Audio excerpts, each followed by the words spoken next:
Jennifer's hospital pager rang. Jennifer looked at her device. Code Silver, Pediatric Wing, 2 armed intruders. Jennifer hesitated. Hospital staff took such emergencies very seriously. At that moment, pediatric oncologist Dr. Jennifer Taylor was conducting morning rounds with 7-year-old Amy in the cancer ward of St. Mary's Children's Hospital. The colorful walls and toy-filled ward reflected a typical children's hospital atmosphere. "Dr. Taylor, what's that beeping sound?" Amy asked curiously, hearing the pager sound. "It's nothing to worry about, sweetheart.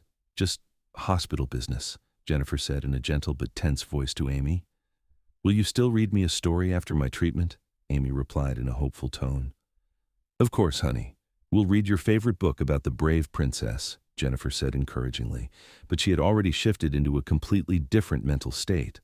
Unlike other pediatric staff, Jennifer knew tactical combat protocols and threat neutralization procedures completely. "Amy, sweetie, I need you to stay in your room and be very quiet, okay?" In the next 30 minutes, everyone at St. Mary's Children's Hospital would learn who Dr. Jennifer Taylor really was, because direct action operations and target elimination missions were not foreign to her at all.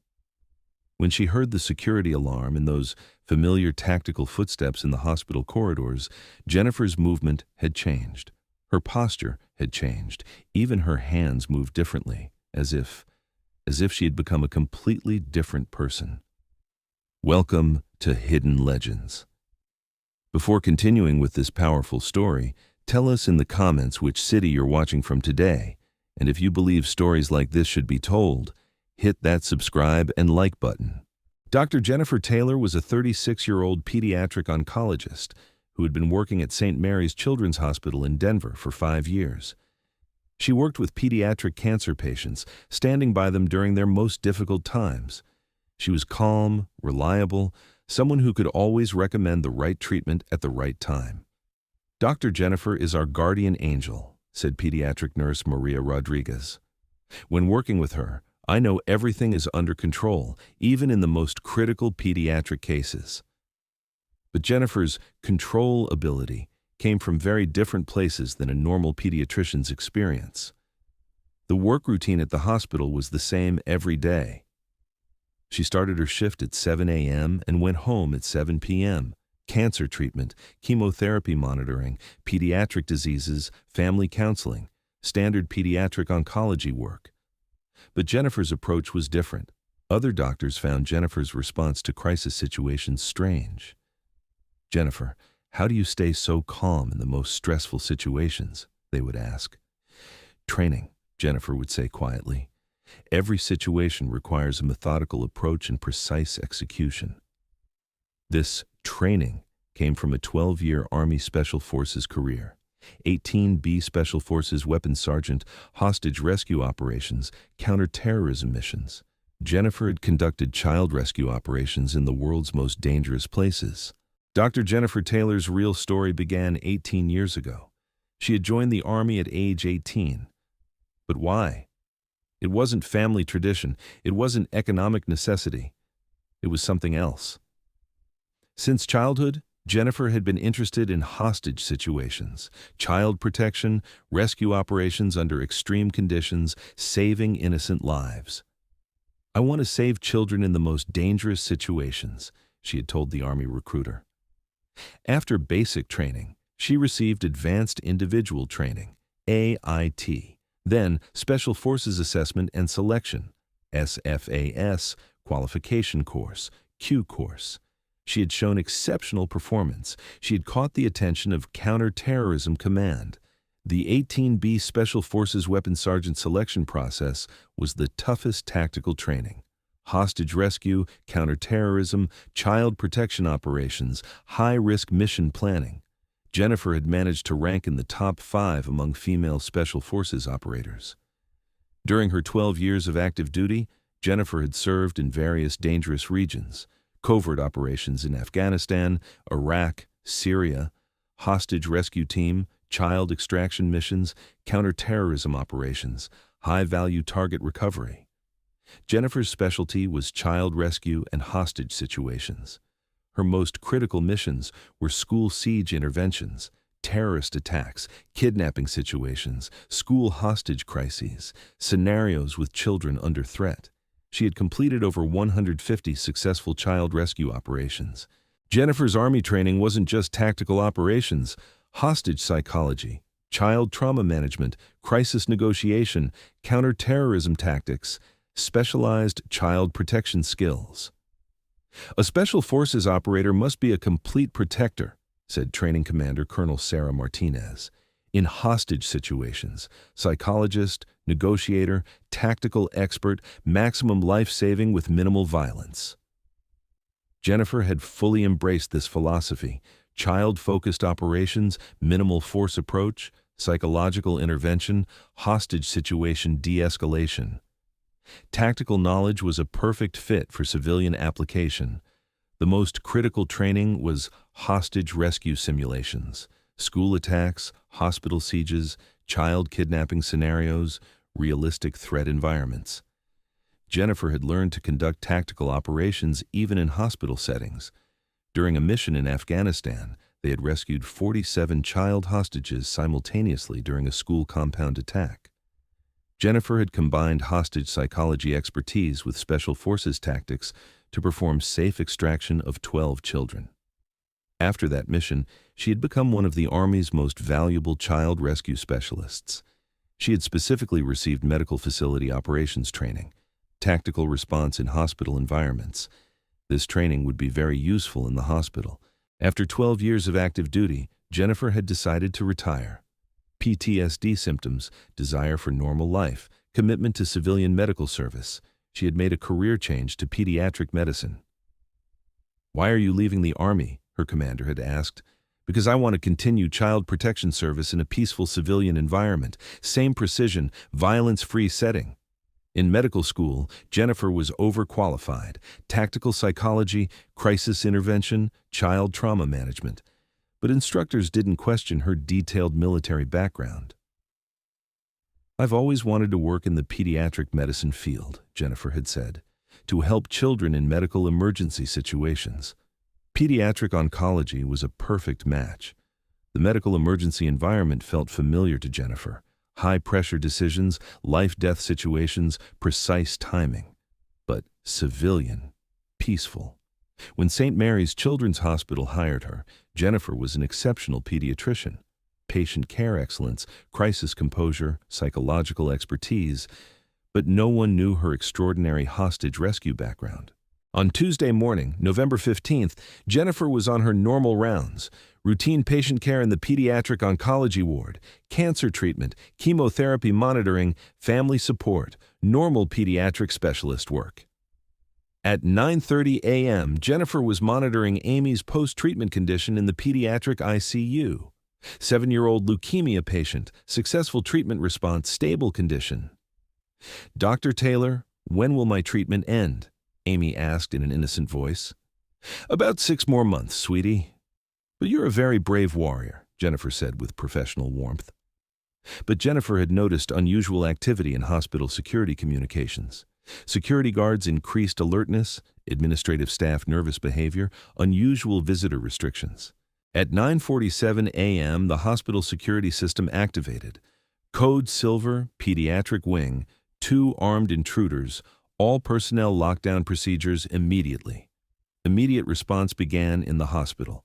Security protocols, emergency lockdown, transition from routine operations to crisis response. "Jennifer, there's a terrorist situation. Lockdown procedures," said head nurse Lisa. "Copy," Jennifer said. But Jennifer was conducting threat assessment, terrorist profile analysis, target neutralization evaluation, direct action probability. Security radio chatter continued. 2 armed subjects, pediatric wing infiltration, children potential targets, immediate tactical response needed. But Jennifer had detected specifics in terrorist behavioral patterns: school-type attack indicators, child-focused targeting, high probability of direct confrontation development. When Jennifer looked at the hospital ward from a tactical perspective, she saw the seriousness of the situation. Other medical staff were showing panic responses, but Jennifer was moving for direct action assessment purposes. She understood the nature of the threat in the hospital. 2 armed terrorists, pediatric wing targeting, 23 children potential victims, tactical neutralization requirements. Each child had different vulnerability levels, but coordination was critical. Jennifer conducted automatic combat situation evaluation, terrorist capability assessment, child safety priority, neutralization approach planning, tactical response optimization, direct action response plan, threat elimination, implementation, child protection maximization, swift neutralization strategy.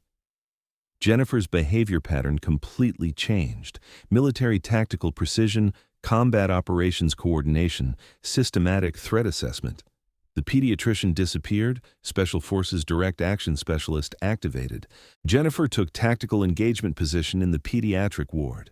Special Forces training automatically activated. Direct action coordination began. Terrorist threat assessment, neutralization target determination, swift elimination optimization. 2 armed terrorists targeting children.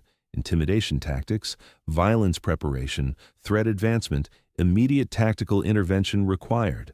Jennifer immediately began tactical engagement setup, combat positioning, threat elimination planning, child protection maximization. Other medical staff in evacuation mode. We need to evacuate these children.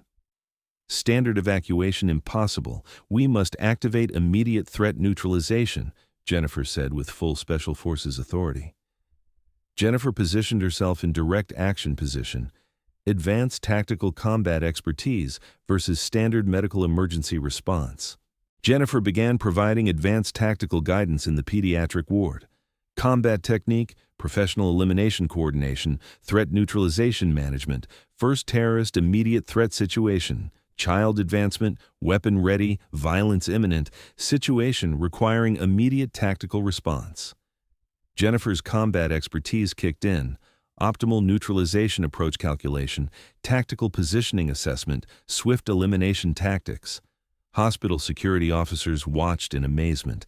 The pediatrician was demonstrating advanced combat intervention, showing professional tactical expertise.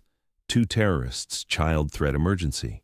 Multiple weapon positions, tactical advancement, direct engagement, immediate neutralization required.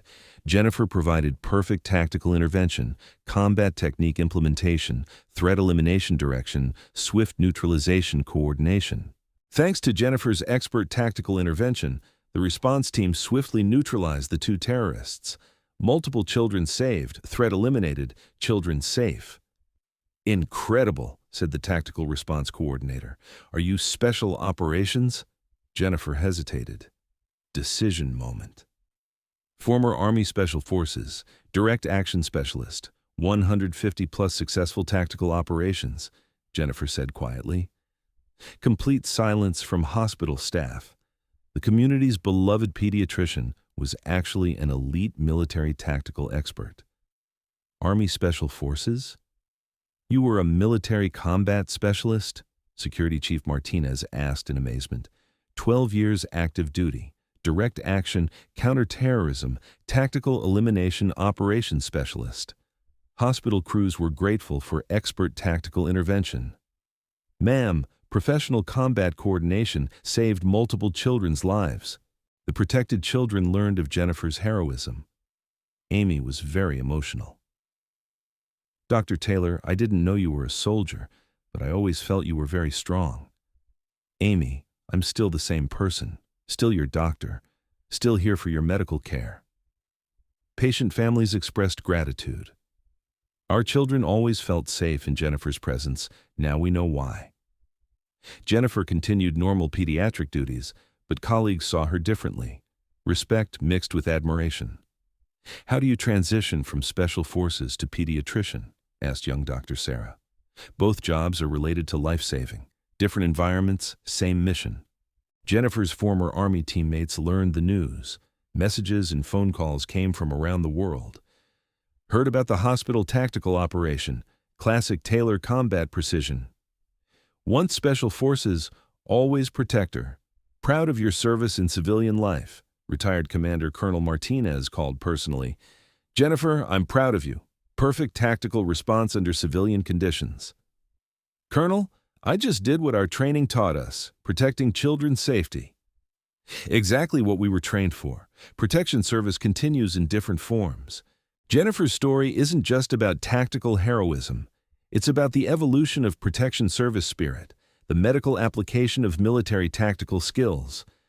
From special forces to pediatrics, from hostage rescue to child cancer care, from military intervention to compassionate patient treatment, always protection service.